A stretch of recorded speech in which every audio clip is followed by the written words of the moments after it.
மதுரை உள்துறை அமைச்சர் அமித்ஷா வந்தார்கள். ஆமாம். அவர் சொல்லிருக்காரு, ஒரு விமர்சனம் பண்ணுறாரு. மத்திய அரசாங்கம் போதுமான நிதி தமிழ்நாட்டுக்கு கொடுக்குது, இங்கே இருக்க திமுக அமைச்சர்கள் முதலமைச்சர் வந்து மக்களுக்கு சரியாக பயன்படுத்தலைன்னு சொல்லிட்டு ஒரு விமர்சனம் வச்சிருக்காரு. அதை எப்படி பார்க்குறீங்க? அது பொய்யாத்தான் பார்க்குறோம் நாங்கள். ஏன்னா இன்னைக்கு வந்து தமிழ்நாட்டிலோட டேக்ஸ்லேருந்து மத்திய சர்க்காருக்கு அதிக வருவாய் வருது. ஸ்டாலின் நான் சொல்கிறேன்னு வச்சுக்கேன், மத்திய அரசாங்கத்துக்கு நாங்கள் தான் நிதி கொடுக்குறோம் போதுமான. ஆமாம், அதிகமான நிதி வழங்குறது தமிழ்நாட்டில் இருந்த டேக்ஸு மற்றும் எல்லா ஜிஎஸ்டி வரி இதில் முதல்ல பங்கு வகிக்கிறதுனால முதலமைச்சர் அவர்கள் சொன்னது கருத்தில் அர்த்தம் உண்டு. மத்திய சர்க்கார் வந்து இந்த தமிழ்நாட்டுக்கு நிதி கொஞ்சம் பாரபட்சம் காட்டுது. அது கோர்ட்டு கூட போயிருக்கு. 31% நிதி தராங்கன்ற மாதிரி சொல்லியிருக்காரு. 31% நிதி தந்தால் ஏன் வந்து அந்த பாடி? ஆனால் கவர்மெண்ட் ரூல்ஸ் வந்து 42% தரணும். 31% தராங்க. ஆமாம், அதுலேயே 10%, அது 10% குறைச்சி. அதுபோக தமிழ்நாட்டில் இந்த பசங்க படிக்கிறதுக்கு நிதி நிப்பாட்டுறது இதெல்லாம் வந்து அதிகபட்சமாக தெரிகிறது. ரெண்டாவது, அவர் நேரடியாகவே குற்றம் சாட்டுறார் முதலமைச்சர். அதுக்கு தக்க பதில் வந்து அரசாங்கம் மத்திய அரசாங்கம் பதில் சொல்லணும். சும்மா இதில் வந்து நாங்கள் 31% கொடுக்குறோம், இவங்க வந்து ஒழுங்காக பயன்படுத்தலைன்னா எதை பயன்படுத்தாமல் இருக்காங்க. சாலை நல்லா தான் இருக்குது, கல்வியில் நல்லா செய்கிறாங்க, பெண்களுக்கு இலவச 2000 இப்படிலாம் பல திட்டங்கள் கொடுத்துட்டு அதை எதை நிப்பாட்டி வச்சுருக்காங்கன்னு அவர் சொல்கிற பதில் இன்னும் தெரியலை. ஆனால் நிதியை வழங்குறதுல பாரபட்சம் காட்டக்கூடாது. ஆந்திராவுக்கு ஒரு 27 பைசா தான் தராங்க தமிழ்நாட்டுக்கு 27 பைசா. ஆந்திராவுக்கு ஒரு நிதி ஒதுக்குறதும் பீகாருக்கு அது அவருக்கு ஒரு நிதி ஒதுக்குற வேறுபாடு. தமிழ்நாட்டுக்கு நிதி ஒதுக்கக்கூடாதுங்கிறது முழு மூச்சில் மத்திய சர்க்கார் செயல்படுறதா தான் நான் நினைக்கிறேன். இப்படி சொல்கிறதும் பொய், மத்திய அரசு சொல்கிறதும் பொய். யாரும் நிதி இதுவரைலாம் கொடுத்தா ஏன் வெளியிடக்கூடாது? ஏன் மோடி வாய் தரக்கூடாது? அவர் ஏன் மௌனம் சாதிக்கிறாரு? அதனால் வந்து இவங்க கொடுக்கலன்றது அது உண்மை தான். நிதி கொடுக்கல மத்திய அரசு, இவங்க பெறலை. இவங்க இப்போ சொல்கிறாங்கனாக்கா நாங்கள் தரோம் மத்திய அரசுக்கு நிதி அப்படின்னு. ஆமாம், தரேன்றாங்க. அது என்ன பதில் வருமோ என்னன்னு தெரியல. அதேமாதிரி நிதி வந்து மத்திய அரசாங்கம் வந்து மொத்தம் 42% தரணும்னு சொல்லிட்டு நிதி ஆயோக் கூட்டத்தில் தீர்மானம். 31% நிதி தராங்க. அதை நீங்கள் எப்படி பார்க்குறீங்க? இல்லை, அது கொடுக்கலையே. கொடுத்தா ஏன் அவர் இல்லைன்னு சொல்ல போகிறாரு தமிழக முதல்வர்? ₹1 கொடுத்தா நீங்கள் 27 பைசா தரீங்கன்றாரு. ஆமாம், அதுதான்.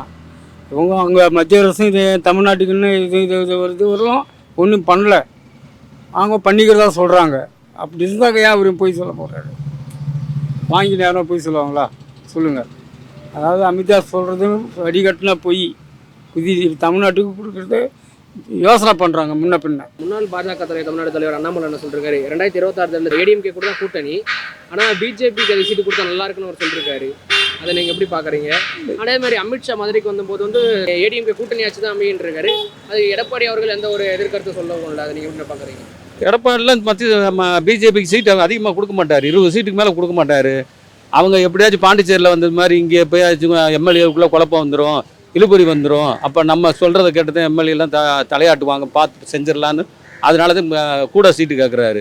அது மாதிரி எடப்பாடியும் கொடுக்க மாட்டார். தமிழ்நாட்டில் அந்த நிலைமையும் வராது. ரெண்டாவது, பிஜேபி கூட்டணி ஆட்சிங்கிறது ஒரு மாய பிம்பம் மாதிரி ஏற்படுத்த பார்க்குறாங்க. அதனால் அந்த இது வராது. ரெண்டாவது, அந்த உள்துறை அமைச்சர் அமித்ஷா சொல்கிறது மாதிரி தமிழ்நாட்டில் நிதியும் கொடுக்காம இவங்க சொல்கிறதெல்லாம் வந்து எதுவுமே செய்யாமல் உடனே நம்ம ஆட்சி வந்துடலான்னு சொல்கிறது அழிக்காது. இப்போ அவர் சொல்கிறாங்கன்னா எடப்பாடி அவர் எதுவுமே எதிர்கருத்து எடப்பாடி வந்து இப்படி மௌனம் பார்க்கறது தான் கரெக்டு. எடுத்தோம் கவுத்தோம்னு சொல்லிட்டு முன்னாலேயே சொன்னாங்கன்னா எலெக்ஷனுக்கு முன்னாலே அவங்கள ரைடு பண்ணுறது, அவங்கள வந்து தொந்தரவு பண்ணுறது, இப்படி அந்த கட்சியை பலவீனப்படுத்துறது, இந்த செயலில் ஈடுபடுவாங்கிறதுக்காக தன் கட்சியை காப்பாற்றிக்கிறதுக்காக, தன் தொண்டர்களை காப்பாற்றிக்கிறதுக்காக அவர் மௌனம் சாதிச்சு கடைசி நேரத்தில் எலெக்ஷன் நேரத்தில் அவர் எங்கள் கூட கூட்டணி இருந்தால் இருங்க, இல்லைன்னா போங்கன்னு சொல்லிட்டு சொல்ல போகிறாரு. அப்போ போய் அவங்க அது ரைடு பண்ணி இதெல்லாம் செஞ்சாங்கன்னா அவங்க கெட்ட பேர் தான். பிஜேபி இருக்கிற செல்வாக்கும் இழந்துருவாங்க. அதனால் பிஜேபிக்கு சீட்டு கொடுப்பாங்கிறது நான் நம்பலை. கொடுக்க மாட்டேன், கண்டிப்பாக கொடுக்க மாட்டேன். அப்படியே கொடுத்தாலும் அவர் 50 சீட்டு கொடுத்து நீங்கள் வேறு கொடுத்துருங்க, தமாகாவுக்கு கொடுத்துருங்க, பாமகவுக்கு 20 கொடுங்க. இவங்க மெயினாகவே எடப்பாடியை வந்து பாமகவையும் திருமாவளவனையும் எதிர்பார்க்குறாங்க. இப்படி தான் உங்களுக்கு அந்த கட்சியில் இருக்குது. அதனால் இந்த எலெக்ஷன் வித்தியாசமாக இருக்கும். அண்ணாடிமிக்கு ஆட்சிக்கு வருமா வராதான்னு சொல்கிறத விட பிஜேபிக்கு ஆட்சிக்கு வராது. கூட்டணி ஆட்சியும் வராது, பிஜேபி எடுபடாது. பாஜக முன்னாள் தமிழ்நாடு தலைவர் அண்ணாமலை இருக்கார்ல, ஆமாம். அவர் என்ன சொல்லியிருந்தாருன்னா 2026 தேர்தல் அதிமுகவோட தான் கூட்டணி, அதிமுகவோட பாஜக அதிக இடத்துல போட்டி போடணும்னு ஆசைன்னு சொல்லியிருக்காரு. அவருடைய அபிப்பிராயத்தை வெளியே சொல்லியிருக்காரு. அதே மாதிரி இப்போ மதுரைக்கு வந்த அமித்ஷா என்ன சொல்லியிருக்காரு, 2026 ஏடிஎம்கேவோட தான் கூட்டணி, கூட்டணி ஆட்சி அமைன்னு சொல்லியிருக்காரு. அதனால் எடப்பாடி கூட்டணி ஆட்சி அமையுமா இல்லை எடப்பாடி மோட்சாவார் எதுவுமே அதுக்கு எதிர்ப்பு தெரிவிக்கல, ஒன்றுமே தெரிவிக்கல, அதை நீங்கள் எப்படி பார்க்குறீங்க? அதாவது அவர் சொல்கிறாரு கூட்டணி ஆச்சுன்னா ஆரம்பத்திலே முடிவு பண்ணிட்டாங்க. எடப்பாடி ஆரம்பத்திலே முடிவு பண்ணிட்டாங்க பிஜேபி கூட தான் கூட்டணின்னு. அவங்களும் மறைமுகமாகவே வச்சுருந்து வெளிப்படையாக இப்போ சொல்ல ஆரம்பித்தாங்க அதிமுக தான் கூட்டணி வைப்போன்னு.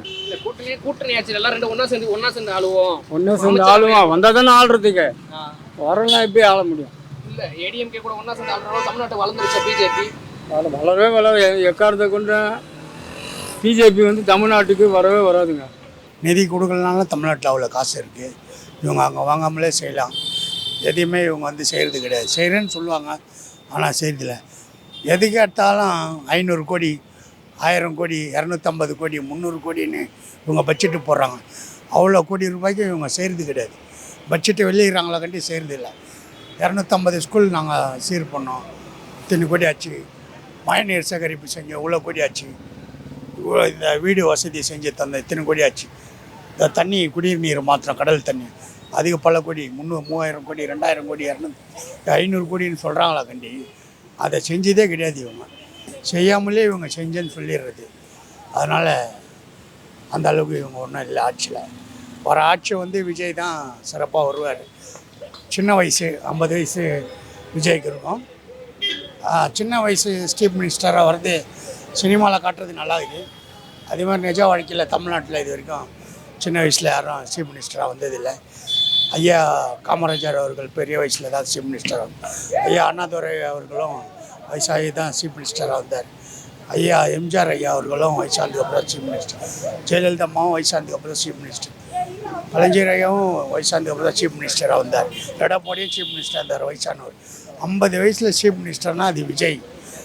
சின்ன வயசில் சீஃப் மினிஸ்டராக வர்றதுனால தமிழ்நாட்டுக்கு ரொம்ப நல்லது. வெள்ள நிவாரணம் ஏற்பட்டால் உடனே போய் பார்ப்பாங்க. வயசானவங்க சீஃப் மினிஸ்டராக இருந்தால் வெள்ள நிவாரணம் டைமில் இவங்க உடம்பு சரியாமல் போய் ஹாஸ்பிட்டலில் பட்டுக்கிறாங்க. மக்கள் ஓட்டு போட்ட மக்களை பார்க்குறதில்ல. சேப்பக்கத்தில் ஸ்டாலினோட சன்னு ஜெயிச்சார் உதயநிதி. ஒரே வெள்ள நிவாரண சக்கடை தண்ணி ஊருக்குள்ளே போய் பார்க்கவே இல்லை. அது மாதிரி குளத்தூரை மட்டும்தான் இவர் நல்லா பார்க்குறாரு. அவர் இடம் ஜெயிக்க வச்சாங்கன்றனால வெள்ள நிவாரணம் வருதோ வரலையோ அங்கே தான் போய் செய்கிறாரு. அங்கே மட்டும்தான் மக்கள் ஓட்டு போட்டாங்களா? தமிழ்நாடு ஃபுல்லாக நாங்களாம் போடலையா? எல்லா இடத்துக்கும் பொதுவாக செய்யணும். ஒருத்தரை விட்டுட்டு ஒருத்தரை செய்யக்கூடாது. 100 பேருக்கு சாப்பாடு போடுறோன்னா அதில் 100 பேருக்கும் சாப்பாடு போடணும். 99 பேருக்கு போட்டு ஒருத்தருக்கு இல்லைன்னு சொன்னால் அவரும் கஷ்டப்படுவார். அதனால் இவர் அப்படி செய்கிறது கிடையாது. அவங்க கட்சிக்காரங்க மட்டும் 2 வீலர் கொடுத்தாரு, அவங்க கட்சிக்காரங்க மட்டும் ஆட்டோ கொடுத்தாரு, அவங்க கட்சிக்காரங்க மட்டும்தான் எல்லாமே செய்கிறாரு. மற்ற கட்சிக்காரங்களை செய்கிறதில்ல. ஏன் செய்கிறதில்லன்னா அங்கே விசாரிக்கிறார். நம்ம கட்சிக்காரங்க எங்கெங்கே இருக்கிறாங்க பாரு, அங்கே மட்டும் நம்ம கட்சிக்காரங்களை செய், அது செஞ்சதை காட்டு, பேனரை போட்டு பேனர் ஆட்டி விளம்பரப்படுத்தி டிவியில், இது மாதிரி தான் பண்ணுகிறாரு. இவ்வளோ சின்ன வயசில் அவரோட சன்னுக்கு பதவி கொடுத்துருக்காரு. அதே மாதிரி அவ்வளோ பெரிய பதவியை யாரும் ஜெயிக்க முடியாது. துணை முதலமைச்சர் பதவின்றது சாதாரணமாக இல்லை. கிட்டத்தட்ட 40 வருஷமாக இருந்தால் தான் அந்த முதலமைச்சர் பதவி கிடைக்கும். ஒரு சினிமா தொழிலில் 15-20 வருஷம் தான் இருக்கும் உதயநிதி. அதுக்குள்ளே அவருக்கு அவ்வளோ பெரிய பதவி. அதனால் அவருக்கு சிஎம் பதவி முக்கிய துணை மந்திரி தேவையில்லை. அவர் அதை பார்க்குறதே கிடையாது, சினிமா தான் பார்க்குறாரு. அவருக்கு தேவையில்லாத பதவி அது. அதேமாதிரி இப்போ ரீசெண்ட் காலமாக தமிழக வெற்றி கழக தமிழக வாழனுக்கு சண்டை போயிட்டு இருக்கு பார்த்தீங்கன்னா. ஆமாம், ஸ்கூல் பிரச்சனைன்னு சொல்லிட்டு ஸ்கூல் பசங்க. ஆமாங்க. அதுக்கு வேல்முருகனை என்ன பண்ணுற கிருஷ்ணகிரியில் ஒரு கூட்டத்தில் என்ன சொல்லிருக்காரு, ஸ்கூல் பசங்களை வச்சு வேல்முருகனை என்னை தற்கொலை திட்டிருக்காங்க போல. அதுக்கு வேல்முருகன் சொல்லிருக்காரு, விஜய் படத்தில் நடிச்சிருந்த காலகட்டத்திலே நான் அரசியல் களத்துக்கு வந்துட்டேன் அப்படின்னு அவர் சொல்லிருக்காரு. அவர் சொல்லிருக்காரு, அவரோட ஆதங்கம் சொல்லிருக்காரு. நீங்கள் எப்படி பார்க்குறீங்க?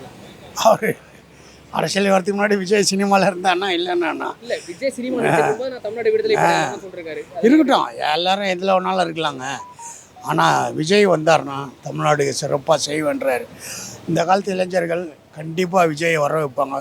விஜய் ஜெயிப்பார், நிற்பார். சப்போஸ் அவர் சீஃப் மினிஸ்டர் வரனால அவர் கண்டிப்பாக எம்எல்ஏ ஆகிடுவார். எம்எல்ஏ ஆகிறதுக்கு வாய்ப்புண்டு. என் பசங்களும் விஜய் ரசிகர் தான், நான் கமல் ரசிகர். இருந்தாலும் நான் விஜய்க்கு ஒரு சான்ஸ் கொடுக்குறேன். ஃபஸ்ட் டைமாக வராரு. என் கருத்து என்னென்னாக்கா, அவர் செய்கிறது அங்கேருந்து கொடுத்து அனுப்பிச்சு தான் இருக்கார். மக்களுக்காக எல்லாம் இந்த ஒவ்வொரு கட்சிக்காக செய்யணும், நல்லா இருக்கணும்னு ஆசைப்படுறாரு. பட் என்ன இங்கே இருக்கிற கட்சி ஆளுங்கள்லாம் அதை பற்றி என்னென்ன மிஸ்யூஸ் பண்ணுறாங்களே அது நம்மளால் சொல்ல முடியாது. ஆனால் அவங்களுடைய கொள்கை, அவங்களுடைய பார்வை எப்படின்னாக்கா தமிழ்நாட்டுக்காக எல்லாம் நல்லா செய்யணும்னு தான் எண்ணத்தில் இருக்காங்க. இன்னி வரலும் இந்தியாவில் வந்து ஒவ்வொரு மாநிலத்தில் இருக்கிற கட்சிக்கு இதெல்லாம் ஒரு வேறுபாடு கிடையாது அவருக்கு. ஆனால் அவர் யோசனை பண்ணுறாரு, நம்ம இந்தியா மக்கள் எல்லாம் நல்லா இருக்கணும், நல்ல முறையில் வாழணும், எல்லாரும் நல்லா சுகாதாரமாக இருக்கணும்னு தான் ஆசைப்படுறாரு. பட் அது வந்து எதிர்கட்சியால் வந்து இதுக்கு சரிப்படல, கொடுக்கல, போகலன்னு சொன்னாக்கா அதுக்கு நாம் என்ன பண்ண முடியும்? இல்லை திமுக நாங்கள் கொடுக்குற பாதி நிதி எங்களுக்கு வர மாட்டேன், ரிட்டர்ன் நிதி வர மாட்டேங்குதுன்றாரு. நாங்கள் ₹1 கொடுத்தா அவங்க வந்து 27 பைசா அந்த மாதிரி தான் தரீங்க, அந்த மாதிரி அவர் சொல்கிறாரு. நீங்கள் என்ன? இந்தியா ஃபுல்லாக அப்படி தான் கொடுக்காங்க. இந்தியா பூராவுமே அவர் அது மாதிரி தான் கொடுத்து வர்றாரு. எல்லாரும் அவருக்கு வந்து 2 பார்வைங்க, 2 கண்ணுங்க. அவர் எல்லாரும் நல்லா சரிசமானமாக தான் பார்க்குறாரு. சரி, தமிழ்நாட்டுக்கு குறைச்சிட்டு நம்ம குஜராத்துக்கு தரணும், இல்லை பங்காள் பிஹாருக்கெல்லாம் வந்து அவங்களுக்கு தரணும் போடணும் அந்த எண்ணம் இல்லை அவருக்கு. ஆனால் அவர் எல்லாரும் சரிசமானம் தான் பார்க்குறாரு. மத்தியில் இருக்கிறவங்க வந்து அதில் என்ன அதை சரியாக பயன்படுத்தவில்லை வச்சுக்கேன். புரியுதாப்பா? அதே மாதிரி ஐயா இப்போ நிதி ஆயோக் கூட்டம் இல்லை, அதில் வந்து அதோட இது ரூல்ஸ் சொன்னா 42% நிதி தரணுன்னு. ஆனால் இவங்க இப்போ தர்றது வந்து 31% தான் தராங்க. அதை நீங்கள் எப்படியே பார்க்குறீங்க? ஆனால் நம்ம இவருக்கு மோடி இருக்கார்ல, மோடி வந்து சிஎம்மாக இருக்கும் குஜராத்தில் வந்து 50% தரணும்னு கேட்டிருந்தாரு. ஆனால் அவர் ஆட்சி வந்ததுக்கப்புறம் 31% தராரு. அதை எப்படி பார்க்குறீங்க? அது 31% தராருனாக்கா அவருக்கு தெரியுது. எப்படின்னா குஜராத்தில் வந்து அவர் நல்லாலாம் இது தொழிலாளிங்க இருக்காங்க, அதிபராக இருக்காங்க, எல்லாருக்கிட்ட பணம் இருக்குது, எல்லாம் அவங்க வந்து ஒவ்வொருத்தருக்கும் அவங்க தனியாக கவனிக்கிறாங்க யார் அதிபரெல்லாம். ஆனால் அவர் வந்து எதாவது கொடுக்குறாருன்னா அவர் வந்து இன்னி வரல ஒரு ஊழல் செயலுக்கான யார் மோடி வந்து என்னன்னாக்கா எல்லாரையும் ஒரு சரிசமானமாக தான் பார்க்குறாரு. அவன் தாழ்த்தப்பட்டவனாக இருக்கட்டும், பெரியவனாக இருக்கட்டும், இல்லை பணக்காரனாக இருக்கட்டும்னு யாராவது இருந்தாலும் அவங்களெல்லாம் சரிசமானமாக தான் பார்த்து நல்ல முறையில் நாடு நடக்கணும், நல்ல முறையில் நம்ம நாடு முன்னேற்றம் பண்ணணும்னு சொல்லி அவர் பண்ணுறாரு. ஆனால் தமிழ்நாட்டில் ஒரு தொழிற்சங்கம்லாம் யாருமே ஆரம்பிக்கலை. பட் மோடி வந்து டாட்டா வர வச்சார், டாட்டா நேனு ஆரம்பித்தார். எல்லாம் ஒவ்வொரு இதுங்களெல்லாம் வச்சு அவர் முன்னேற்றம், மக்களுக்கு வேலை கிடைக்கட்டும், எல்லாம் சில பேர் வேலை இல்லாத சுற்றுறாங்களே, அதனால் அவருக்கு அந்த ஒரு ஆசை. எப்படின்னா மக்கள் சம்பாதிச்சா தான் சாப்பிட முடியும். அதனால் அவர் ஆசைப்படுறாரு ஒரு தொழிற்சாலை ஆரம்பித்து எல்லோரும் நல்லா வேலை கிடைக்கணும், போகணும், படித்தவங்களுக்கும் வேலை கிடைக்கணும்னு அந்த எண்ணம் தான் இருக்கிற அவசரம். அதான் சில பேர் நம்ம நாட்டிலலாம் என்னென்னாக்கா படிச்சுட்டாலும் வெளிநாட்டுக்கு போயிடுறோம் விட்டுட்டு, அங்கே போய் நம்ம அதிகமாக சம்பாதிக்கலாம் போனான்னு. ஆனால் அங்கே இருக்கிற சூழ்நிலைங்கள்லாம் எப்படின்னாக்கா அது நம்மளால் கண்டுபிடிக்க முடியல. சில பேர் போய்ட்டு ரிட்டர்னு வந்துடுறாங்க, வந்து அப்புறம் நம்ம இந்தியாவிலே வந்து வேலை செய்யணும்னு சொல்லி ஆசைப்பட்றாங்க சில பேர். ஆனால் அவங்க கொடுக்குறத அவங்க கொடுக்குறாங்க, இவங்க கட்சியில் இவங்க பண்ணுறது இவங்களோட இதுன்னா நான் என்ன சொல்கிறேன்னா, இது வந்து அங்கே வாங்கி தான் பண்ணணுன்னு கிடையாது, நம்ம பண்ணுறது எப்படினாலும் நம்ம பண்ணலாம். ஆனால் எல்லாருக்குமே தெரியும் கொடுக்குறது வந்து ஒவ்வொரு இதில் வந்து யார் யாருக்கு போகுதுங்கிறது அவங்களுக்கே தெரியும். நான் என்ன சொல்கிறேன்னா, அங்கேருந்து ஒரு 1000 கோடி ரூபா வருது, அதை வந்து இந்த கட்சிக்காரங்க கொடுக்க போகிறது கிடையாது, மாற்றி மாற்றி விட்டு அது எப்படி வரும்னு உங்களுக்கே தெரியும். இதில் நம்ம சொல்கிறதுக்கு ஒரு இதுவும் கிடையாது. கொடுக்குறது அங்கே கரெக்டாக தான் கொடுத்துட்டு இருக்காங்க, நம்ம தான் பயன்படுத்தணும். அதான் ஸ்டாலின் என்ன சொல்கிறாருன்னு வச்சுக்கேன், அவங்க நிதி ஒழுங்காக தரத்தில்ல, மத்திய அரசாங்கத்துக்கு நாங்கள் தான் நிதி கொடுத்துட்ருக்கோம், ஸ்டேட் கரெக்ட் தானே அவங்க சொல்கிறது, ஓகே தானே. நான் என்ன சொல்கிறேன்னா, ஸ்டாலின் வந்து இங்கே வந்து டிஎம்கே, மேலே இருக்கிறது பிஜேபி, ஆனால் இவங்க வந்து கூட்டணி வந்து காங்கிரஸ். குறை சொல்கிறது தான் குறியாக இருக்காங்களே தவிர கொடுக்குறது இல்லை. வர்றது வந்துக்கிட்டு தான் இருக்குது. அவங்க ஒரு சிலர் கேட்குறாங்க, அது என்ன ரீசன்டோ அதை பண்ணால் ஓகே, ஆனால் அது கிடையாது. இல்லை நீங்களே யோசிச்சு சொல்லுங்கள். அவங்களுடைய இப்போ கூட இந்த கல்விக்கு கூட ஒரு இது சொன்னாங்க, அவங்க ஒரு ரீசன்ட்டு வந்து ஒன்று சொன்னாங்க. அதுக்கு என்ன ரீசன்ட்டு பார்க்கணும்.